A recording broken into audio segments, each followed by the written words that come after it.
Hey, how's it going, everybody? Welcome once again. So, in this video, we'll take a high-level overview at some of the concepts related to VPNs, or more specifically, GRE over IPsec VPNs.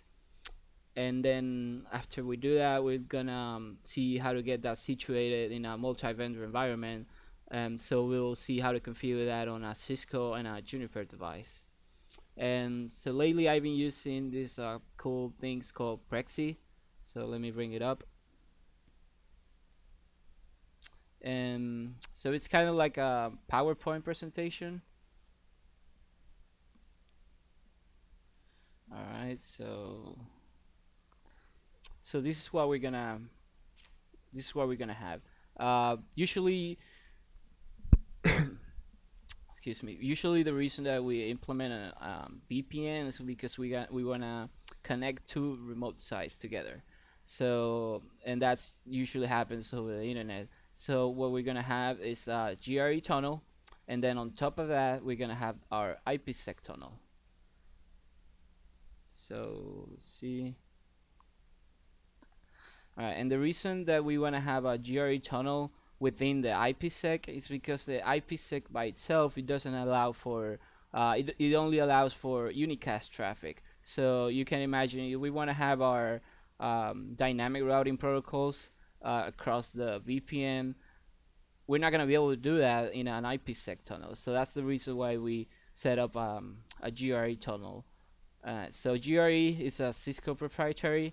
Is the IP protocol number 47. And as I just said, the main reason that we do this is because we want to have our routing protocols going across the VPN, so like OSPF and EIGRP. So GRE by itself it doesn't have any security, and that's why we have the IPsec.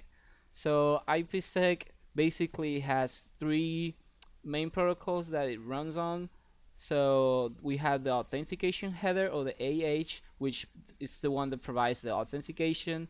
Then we have the encapsulation security payload or ESP, which provides the encryption. And then we have the security association or the SA. And then on the SA, we're gonna have our ISEC amp and the pre-shared keys. So if you see this pipe right here, that's basically how we're gonna have our traffic encrypted. So we have the first we take our traffic and put it on the inside the GRE tunnel, and then on top of that you see this big pipe that would represent the security or the IPsec tunnel. When it comes to IPsec, usually you'll find on the documentation or online, you'll see they're always talking about phase one and phase two. So the phase one is what we call the IKE or the ISEC amp phase or the Internet Key Exchange or Internet Security Association Key Management Protocol. Yes.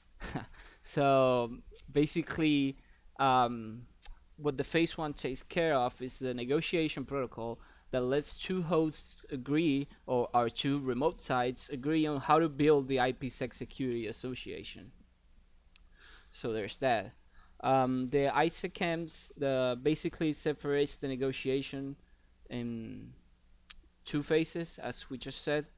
So the phase one basically creates the first tunnel, which later protects the ISACAM negotiation messages. So what we're gonna find out is that the phase one is basically the communication between the two end devices or the two routers on each edge of the networks. And so the phase two is gonna be the actual traffic encryption between the two remote subnets. So in phase two is where we would set our policies, and that's where we're actually gonna have the two security associations together. All right. So there's that, and that's basically that's pretty much what you need to know in order to kind of understand how the VPNs or the IPsec works. Another thing that you might want to keep in mind is that when it comes to VPNs, we have two kinds of VPN.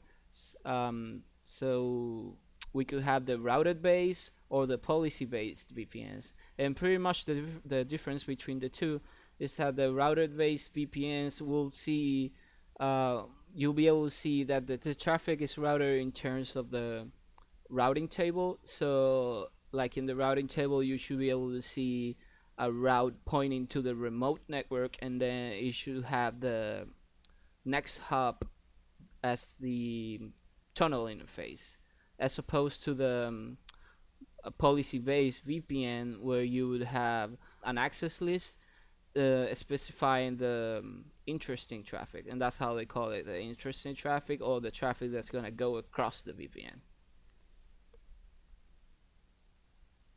All right, so there's that. And now let me bring up my topology. So let me see. All right. And for the sake of keeping this video a little shorter than the previous ones, I already configured the basic IP addresses on each router.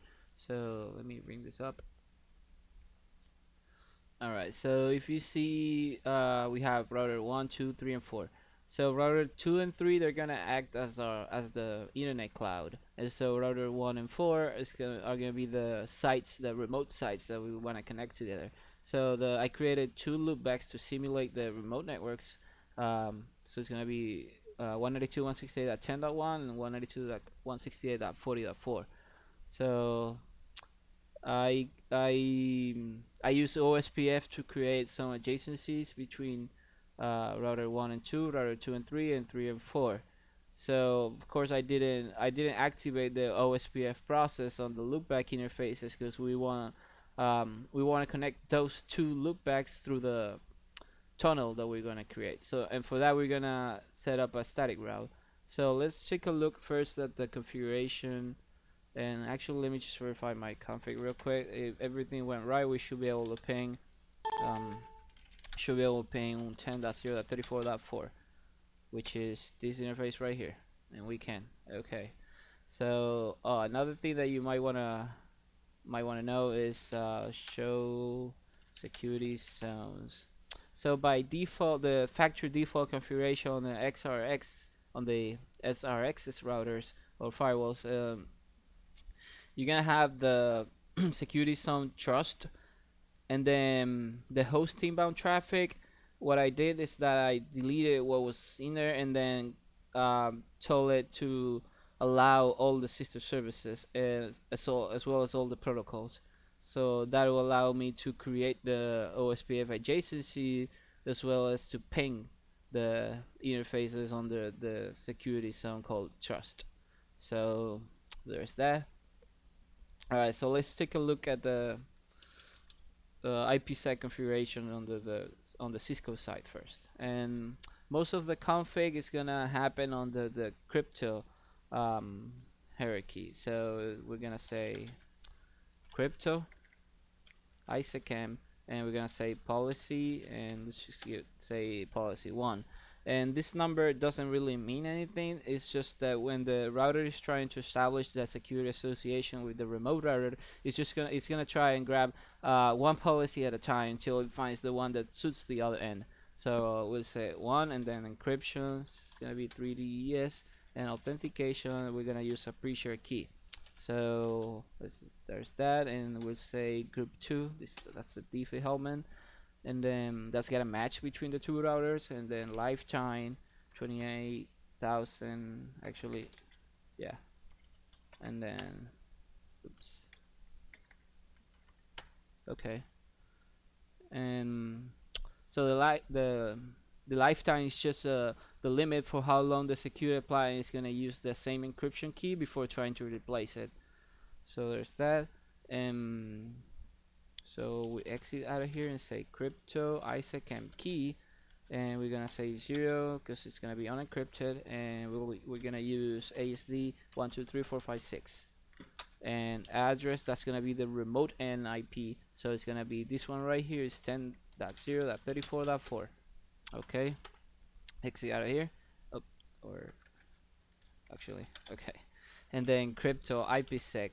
Now we're gonna define the transform set, and we're gonna call it TS, and we're gonna say it's gonna be ESP-3DES, and let's say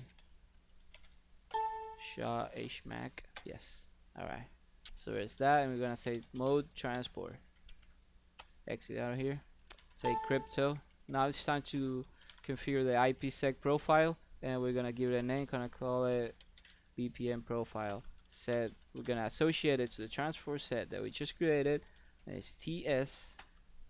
Now it's time to create that tunnel interface. So it's gonna be tunnel 0, and we're gonna give it IP address 172.16.0.1. We're gonna use a /30 mask. So 5.252. Okay, so and then let's say tunnel source. We're gonna use that's gonna be our public IP address. So it's gonna be 10.0.12.1, and then the tunnel destination is gonna be the remote and public IP. So it's 10.0.34.4. All right.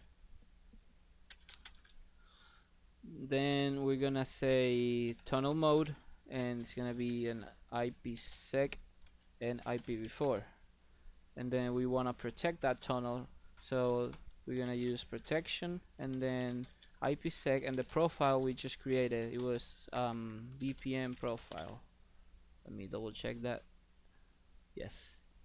All right. Okay, so that looks good.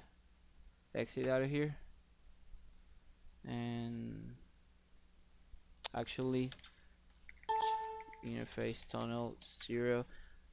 You also might want to add this IP maximum transmission unit, and we're gonna say 1400. And the reason for that is because of the IPsec encapsulation, that's gonna add more headers to our packet. So we might want to have a different value, different than 1500. So we're not gonna have uh, too much segmentation, and so that's the reason for that. So we're gonna say 1400. Okay, and then um, let's see. Okay, so we're gonna create the IP route, the static route that's gonna point to the loopback interface that we want to get to. So it's 192.168.40.0 and 255.255.250, and we're gonna use the tunnel interface to get there. So that looks good.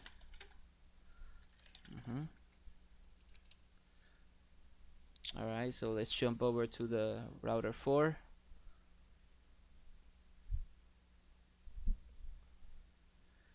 And so we'll start off by setting up the tunnel interface, and we're gonna say set interface st0.1 family inet mtu 1400, and then the address is gonna be 172.1.16.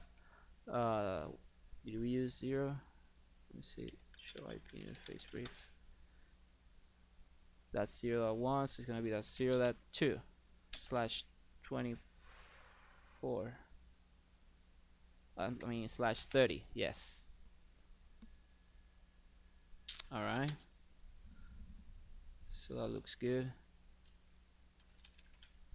Say commit, and then all right. So let's go ahead and assign that tunnel interface, and st0.1. That's gonna be the equivalent to the tunnel 0 interface over at the Cisco side. So let's go ahead and assign it to the security zone called trust right away, just so we don't forget it.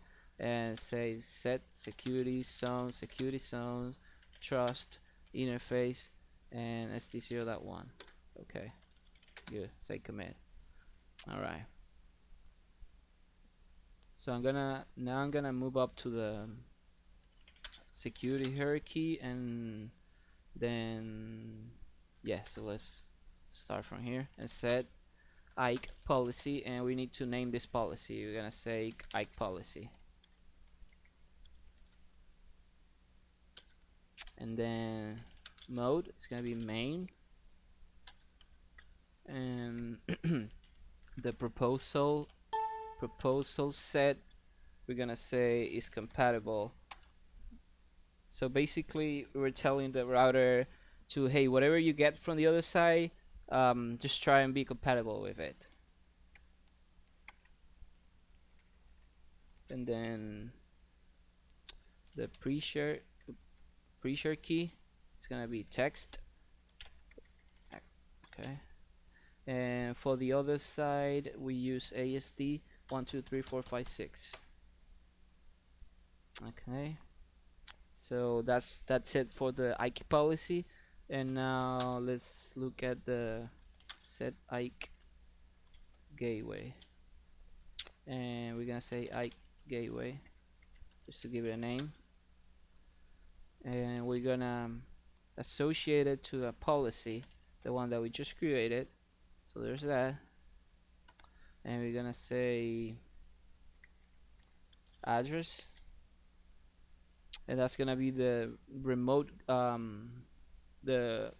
side global IP, so or the public IP. So that was 10.0.12.1. And also we need to say what interface we're gonna use to get out of this router. So it's gonna be external interface and dot zero dot two. I mean, give a unit 0/0/0.0. So there's that. And then let's see, set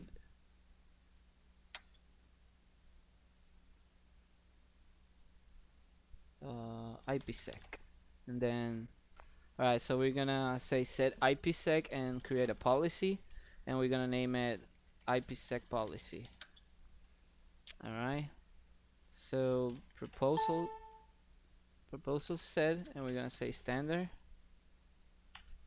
and then set IPsec VPN or IPsec VPN, and we're gonna say my VPN, and we're gonna bind an interface which is the tunnel interface, so ST0.1, and then what else do we have here? IK and IPsec policy, and it is IPsec policy. And then on top of that, we're gonna say IK, and we also need to define a gateway, the one that we created, so it's IK gateway. Alright, so set IPsec, and then we also have the option to let me see, so VPN, and then my VPN, and then establish tunnels. um, so you have the option to set up the tunnel immediately or on demand. So basically, if you say on traffic, you're gonna tell the router to set up the tunnel as soon as there's traffic trying to go across. So what you'll find out is that when you do that, some of the first packets that try to go across, they're gonna be lost as the tunnel tries to get situated. So let's say for now, let's say immediately, and let's say set um, flow, and we're gonna say TCP maximum segment size. Oops. And it's gonna be an IPsec VPN.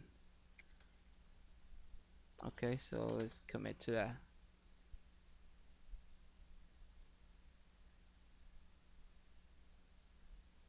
Or did I? Yeah, so it's MSS, and we're gonna say 1350. Say commit, and let's take a look at the show.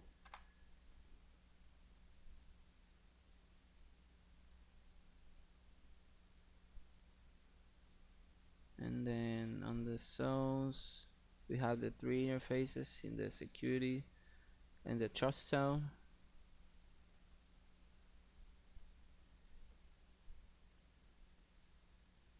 All right, so let's go ahead and create the static route to get to the other side, and it's gonna be set routing options, static route, and we'll say 192.168.10.0/24, and the next hop we're gonna use the SD0.1. Okay, let's say commit.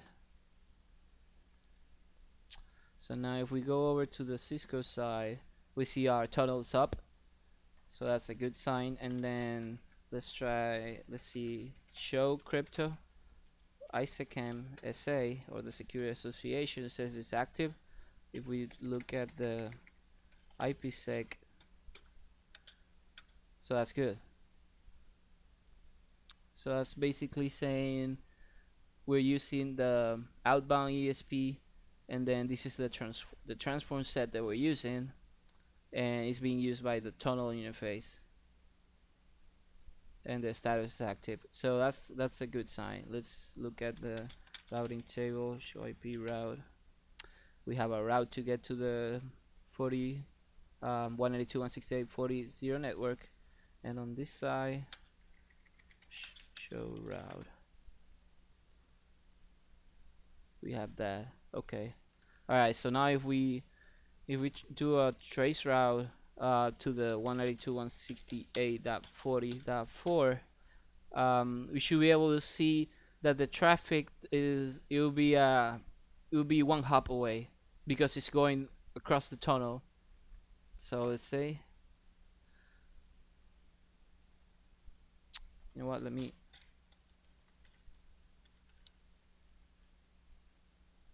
Hmm, I forgot to deactivate the IP domain lookup.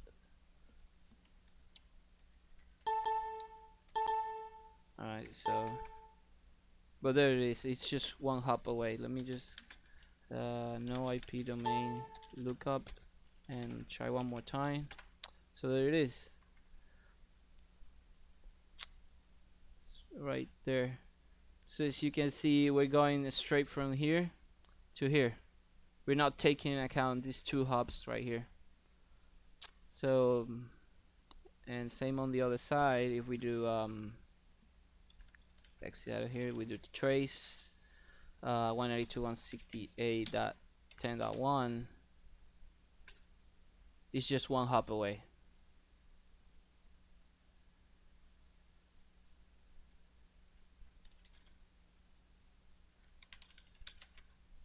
Now, if we do a trace route to this interface right here, you should be able to see the the actual um, the actual stops that the packet has to go by in order to get there.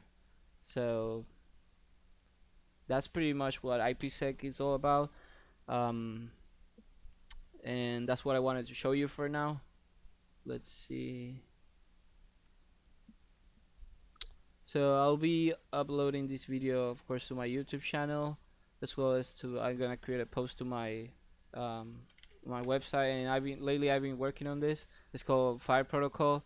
So basically, I post all of the videos that I've been shooting, and ultimately, you should be able to download all my study notes, the one that I keep on my Google Drive. But I'm still working on it. All right, so that's all for now. I hope this will be informative for you, and I like to thank you for viewing.